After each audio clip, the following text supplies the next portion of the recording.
Okay, good morning, grade 11. Good morning, teacher. Okay, so today we will continue our research lessons. So we are on our week 5 about reporting and sharing of findings.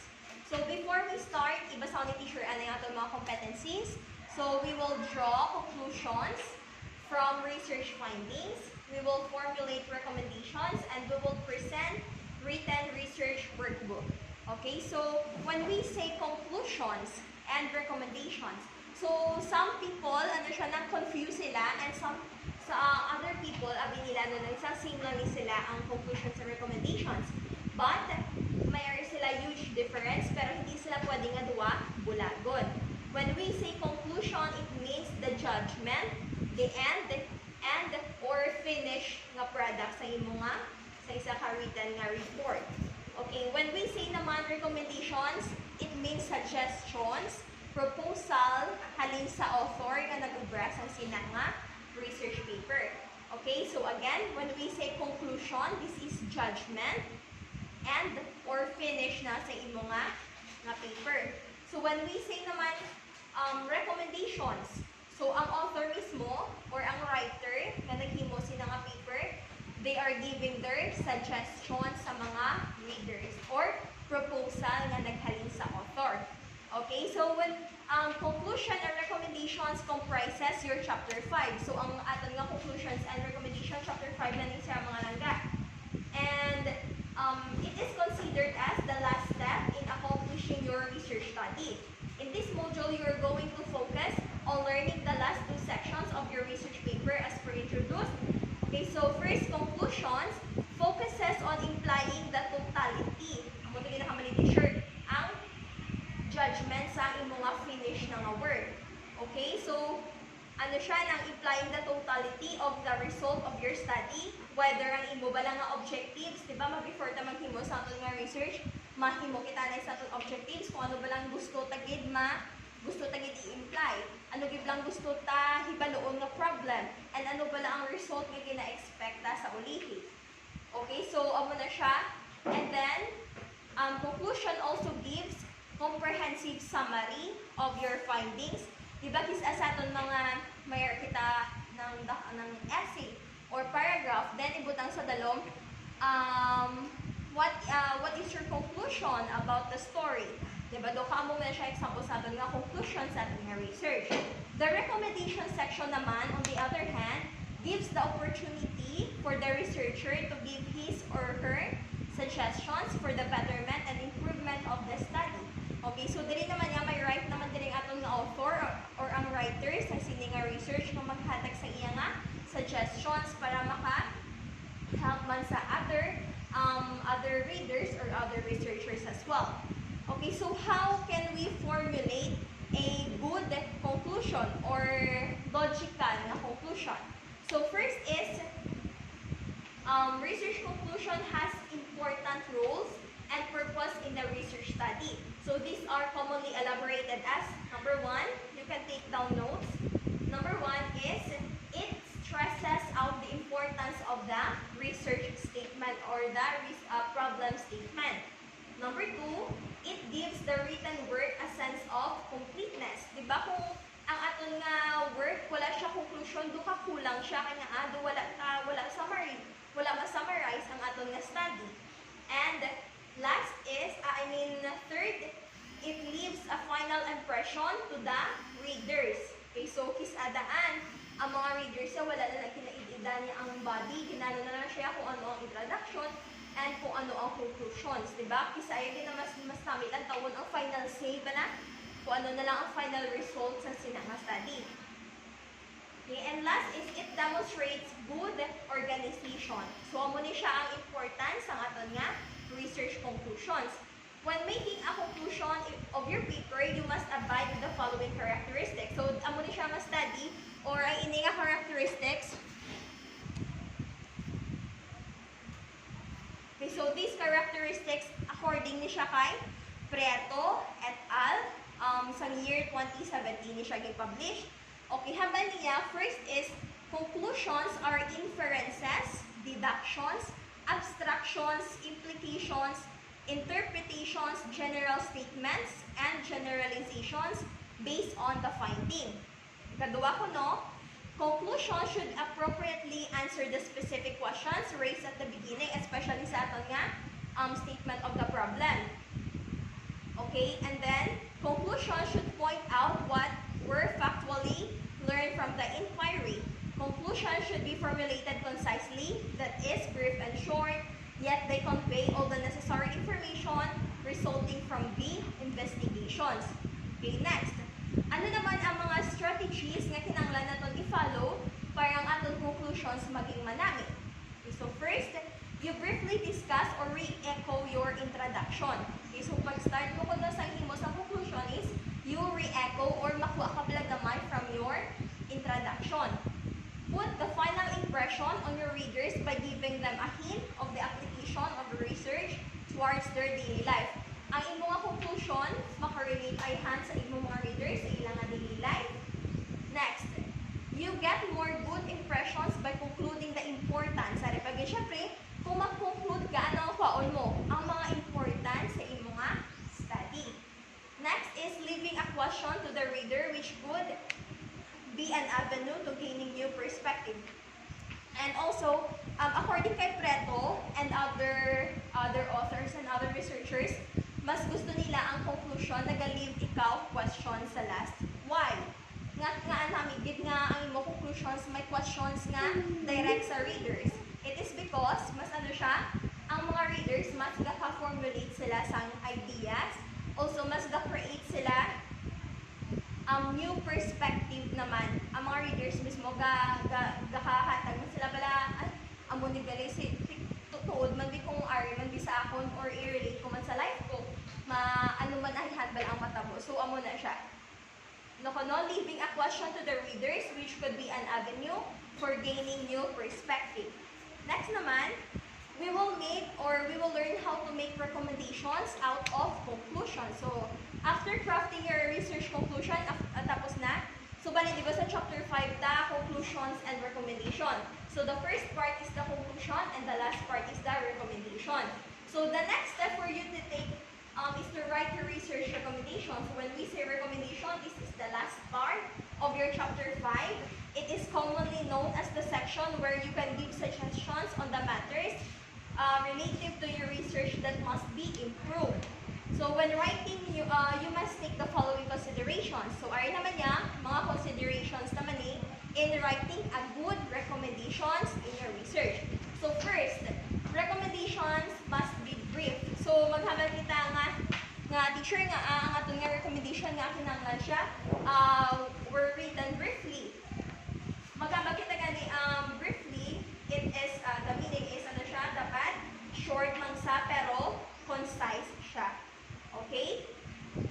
And also, when writing your recommendations, take note to write concisely, as brief as possible.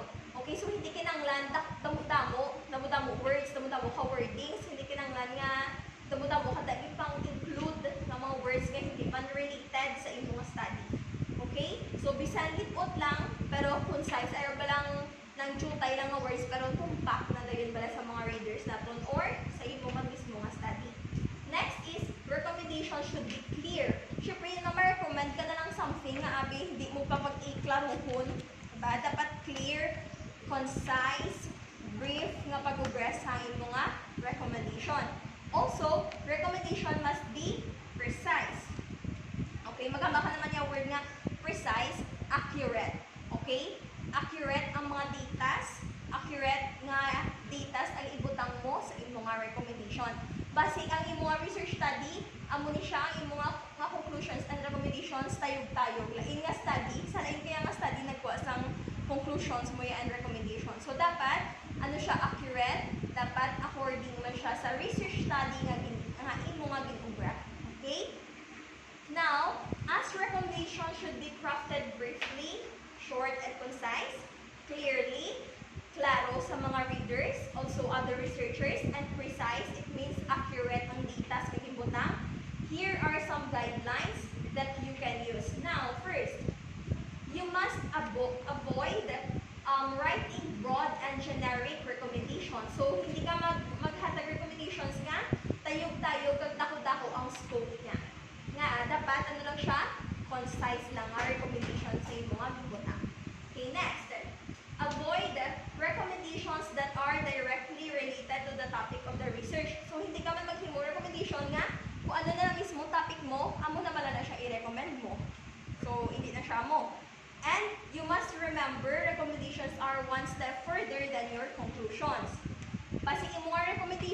amo man ay mga conclusion. So wala progress ang imong research report. Next, you must take into consideration that recommendations must be specified or clearly or well defined according to the areas of concern. Example kung about sa academic performance. So ma-focus ka din sa academic performance. Kung mga policy makers naman, kung may mga imo ba lang topic mo ba lang about policies or mo na dapat mga specific ikaw, okay? Next, we will learn how to write and present clear reports. So when we say research report, it means outlines. Okay, nang take note iha mga langga. When we say research report, outlines, processes, data, findings of systematic investigations. Okay, again, writing and presenting clear reports. When we say research reports, outlines or processes, data, findings, systematic investigations. Okay? So, after accomplishing ang imong research from your introductions until your recommendations, kung finish mo na siya mga langga, you will accomplish all the contents of your research paper. The next thing you must do is to prepare and write research report. Okay? So, accordingly, research reports are defined as written documents that discuss a certain issue or topic. It is a document which holds all the information about a research study from introductions down to recommendations or ang imo na ba lang written research paper. Okay? So, muna siya. Now, paano naman teacher makaubra kami sa nami nga research report or clear reports? First is, you must decide on what are the sections that must be included in your report. Okay? So, it is not necessary to put all the informations, especially mga informations na hindi na related. Also, take note to include the findings and the discussion of your study. You also need to take note to list your introduction, methodology, conclusions, and recommendations of your study. But other researchers are focusing on the chapters 1 to 3 lang sa ilang papers. But to make a good research report, kinanglan mo ma-include din sila tanan. Okay? Next, you must write your report clearly and concisely. Amo to ginangin explain ni teacher nga dapat clear. Maintindihan sang readers, maintindihan mismo sang mga other researchers. Concisely, bisan likod lang basta accurate ang data and precise ang paghimo nimo. Okay, so the main idea should be highlighted and it is supported by statements for elaborations and explanation. So ang imo nga main idea, gaan mo na siya mga supporting details para ma-prove siya nga insakto ang imong gibutang nga mga datas. Commonly, research reports are written in the past tense forms. Words used should be understandable by all the possible readers. Thus, ang mga terms nga hindi na kinanglan gamiton i-neglect na siya natin. Okay, amo na siya bilang bali teacher bala sa klase about scope and delimitations. Dala ninyo mabalaan kung ano ang mga diktas, mga words nga i-ano naton, idalo naton kag anong mga words nga i-limit naton, okay? Or hindi tatapan or i-include and exclude. Next, references should be carefully and accurately cited. Ari naman niya mga references naton sa diin naman nga parts sa research naton sa review of related literature. So kinahanglan accurate, exact ang pag-cite mo sa mga authors, especially ang ilang mga dates. Paano naman naton mabalaan sure kung paano naman magbutang kung pila ka author? Natun-an naman na siya naton sa citations and references. Pag APA gani, kung isa lang kabilog, apelyado and year. Kung duwa, pwede mo siya mabutang Japon. Mag 6 na gani, mag 6 to 10 na gani butang na lang ang isa. Example, Reyes et al. 2022. Okay? Isa mo na siya. So next, report should be edited by several times. Checking and proofreading is a must to secure all the entries and information. Siyempre, kung ang imong mga work kinahanglan mo i-review kung insakto ba lang mga data sa gimbutang mo, reviews kung ang mga words bala accurate, review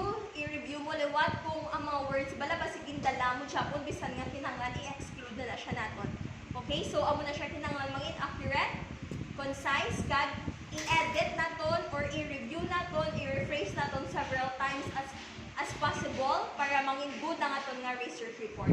Okay?